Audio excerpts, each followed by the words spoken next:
Parfait, merci. Bonjour à tous. Nous allons vous présenter l'étude que nous sommes en train de mener depuis quelques mois, pour laquelle nous avons obtenu une bourse au sujet de NeuroCovid. Tu peux passer. Donc, nous n'avons pas de conflit d'intérêts.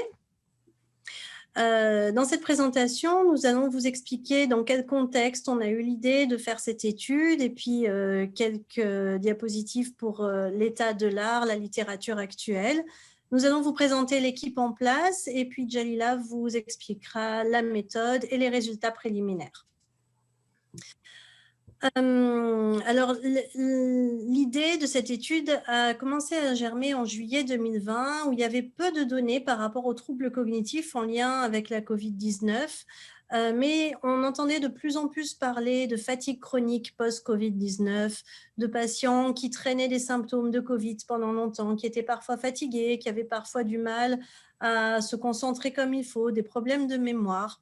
Il y a eu une première étude qui est sortie en juillet 2020 qui montrait qu'entre 20 et 33% des patients rapportaient des symptômes après un mois, après le Covid, et puis 10% pour lesquels ça durait un peu plus longtemps, jusqu'à 12 semaines. On ne savait pas trop, est-ce que c'était psychologique, est-ce que c'était organique, est-ce que c'était de la fatigue chronique.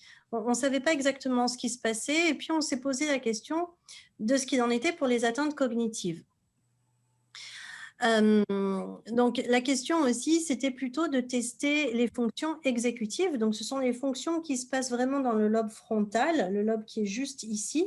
Et puis, comme vous le voyez sur cette image, quand le virus infecte la sphère ORL, donc les muqueuses du nez, ils peuvent arriver jusqu'à cette petite partie. Donc, je ne sais pas si vous voyez ma souris bouger.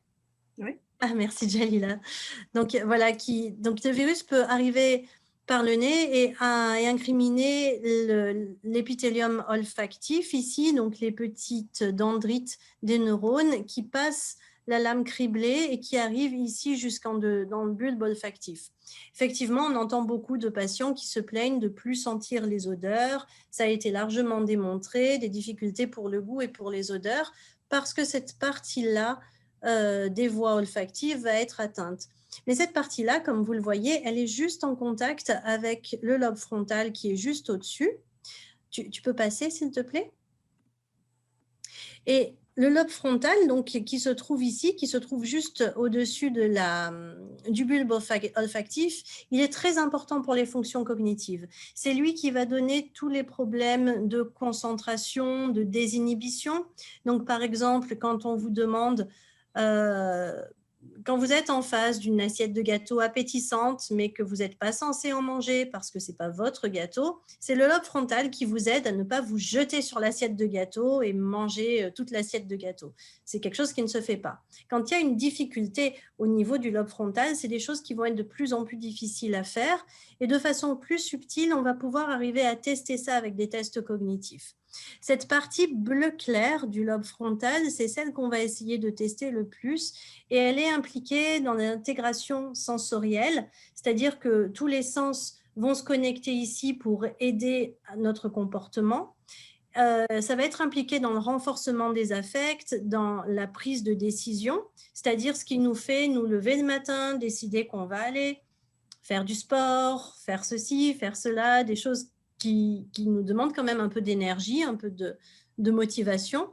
Et puis aussi, c'est cette partie qui va être incriminée dans le système de punition-récompense.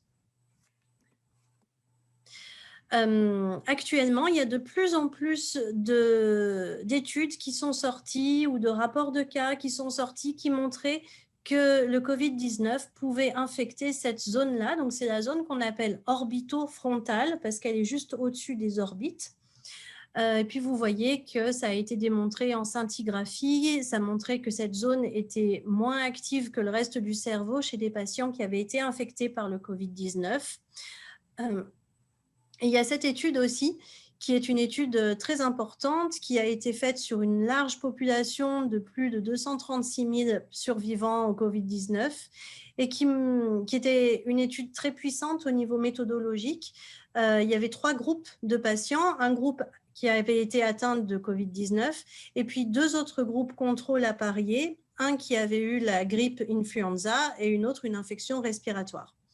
Et donc, ils ont cherché dans ces groupes-là, 6 mois après l'infection, que ce soit une infection respiratoire, une grippe, influenza ou Covid, ils ont cherché tout un ensemble de diagnostics que vous voyez listés ici, comme des hémorragies intracrâniennes, des AVC, un parkinsonisme, Guillain-Barré, des problèmes psychiatriques, anxiété, dépression, fatigue, insomnie, etc. Donc, ils ont cherché tout ça.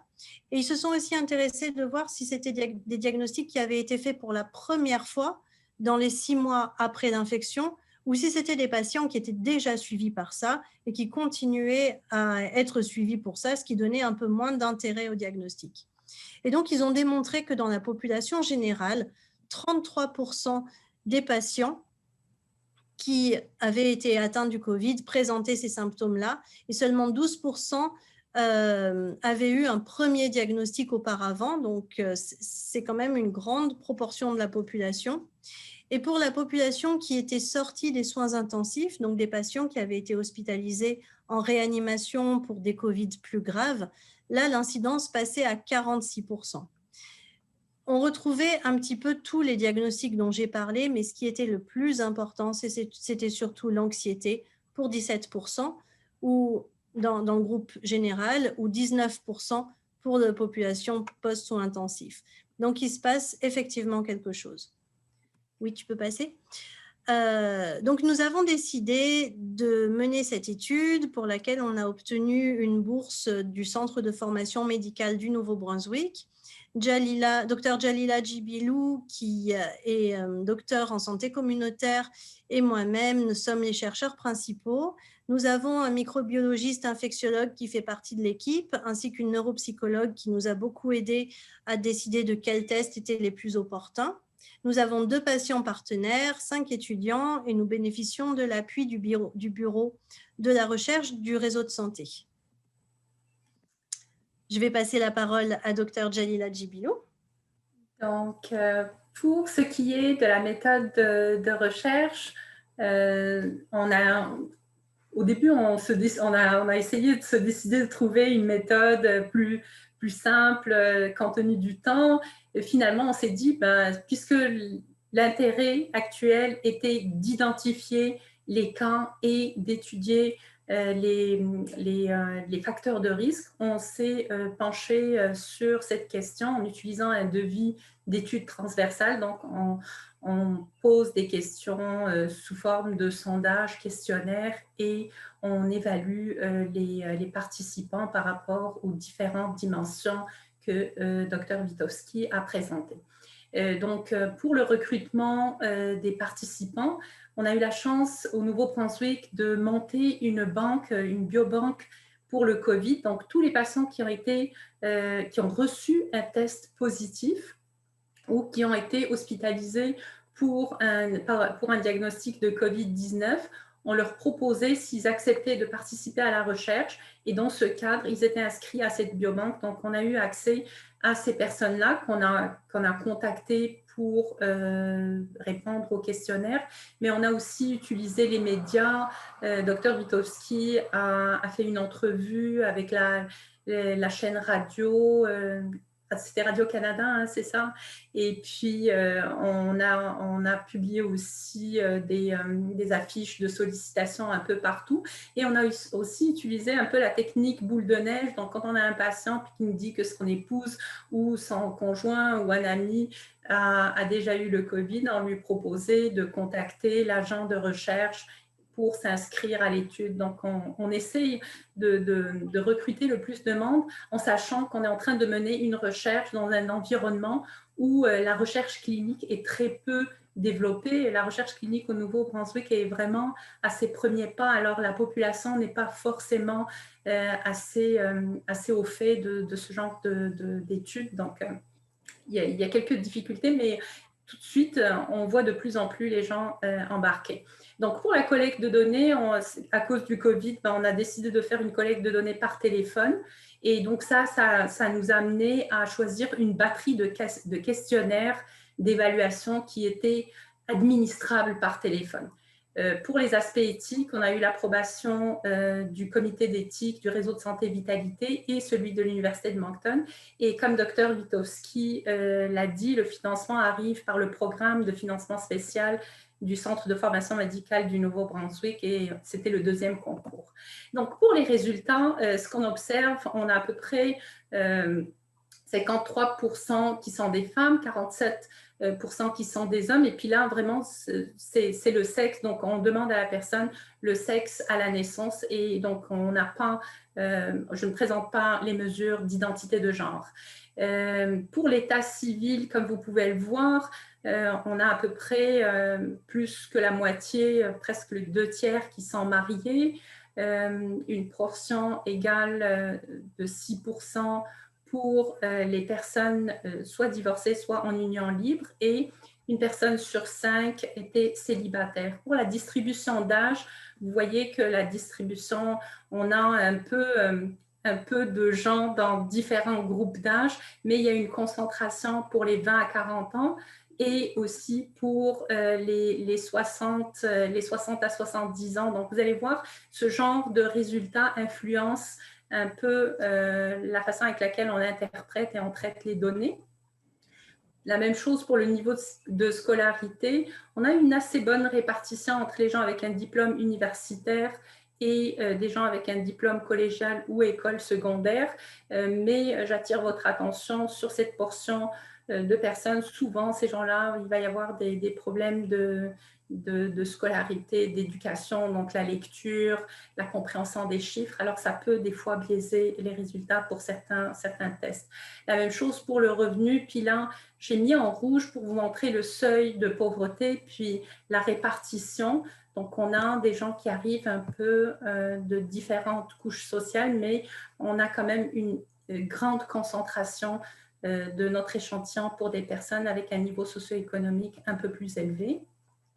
On a retenu ces présentations de langue parce que ça nous intéressait de voir la langue d'usage, les francophones versus les anglophones, la langue préférée, mais la langue avec laquelle ils utilisent les services. Et puis, pour le moment, on a une bonne répartition, puis on a une utilisation des services de santé dans la langue de choix. Donc, on n'a pas encore identifié les gens qui reçoivent des services dans la langue qui n'est pas de leur choix, mais on continue de recruter pour s'assurer qu'on capte les besoins de ces personnes-là.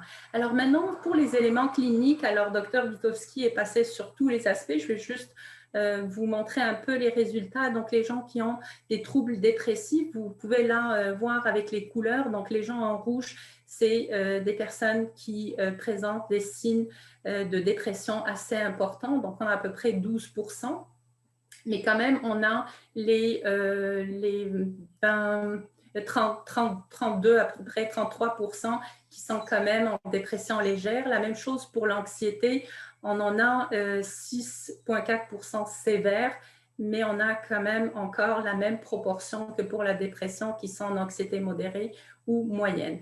Et on a mesuré aussi la fatigue, puis ça, c'est un signe qui est quasi constant. Et on peut voir ici que c'est seulement 11% des personnes qui ont déclaré n'avoir aucune fatigue. Donc, c'est vraiment un signe clinique qui est très présent en post-COVID.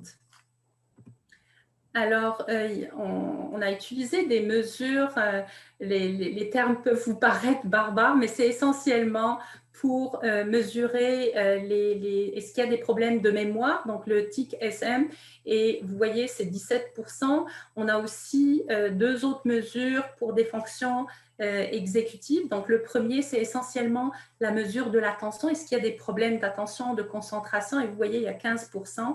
Et la même chose pour le TMT-B, Dr Witkowski vous a parlé de l'adaptation, de prendre des décisions, de ne pas, l'inhibition, toutes ces choses-là. Et donc, on voit qu'il y a 6% qui ont des résultats anormaux. Alors, on vous montre ici un peu les résultats que nous, on a trouvés versus ce qu'il y a dans la littérature.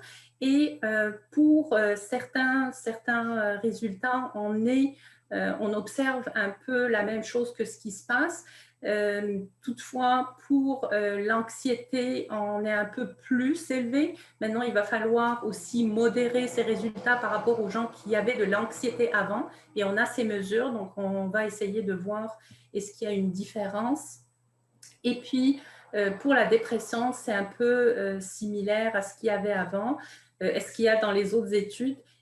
Pour les troubles cognitifs, on en a trouvé on a trouvé un pourcentage un peu plus faible, mais on s'entend que l'échantillon est encore à ses débuts, donc on se préserve d'émettre des conclusions.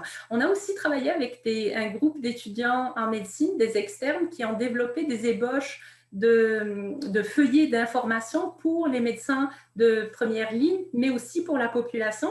Et ça, c'est le message le plus important de notre présentation, c'est que toutes les personnes qui ont eu malheureusement un diagnostic de COVID, c'est important d'être vigilant par rapport à la fatigue, par rapport à des troubles de mémoire récents qu'ils n'avaient pas avant, s'ils voient un changement dans leur humeur. Donc, ces petits éléments, ça devrait attirer leur attention pour peut-être demander à leur médecin de les évaluer et voir est-ce qu'ils ont un diagnostic. Puis l'importance de faire ça, c'est d'être diagnostiqué assez tôt pour mettre en place des interventions ou prendre des médicaments pour se rétablir et donc réduire les séquelles. Pour ceux qui n'ont pas eu le risque ou le problème d'avoir un diagnostic de COVID et qui ont eu cette chance, il faut continuer à l'avoir. Et donc, nous, à ce niveau-là, on recommande la vaccination et on recommande aussi le maintien de la vigilance par rapport à la distanciation physique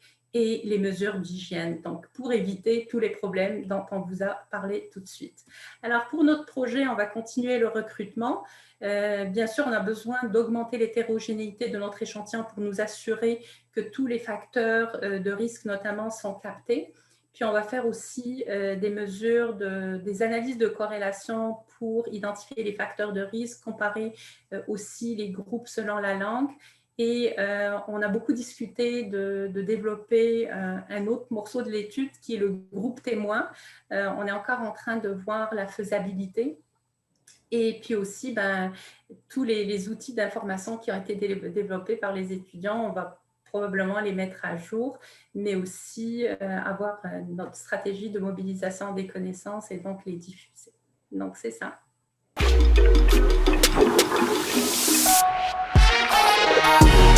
Thank you.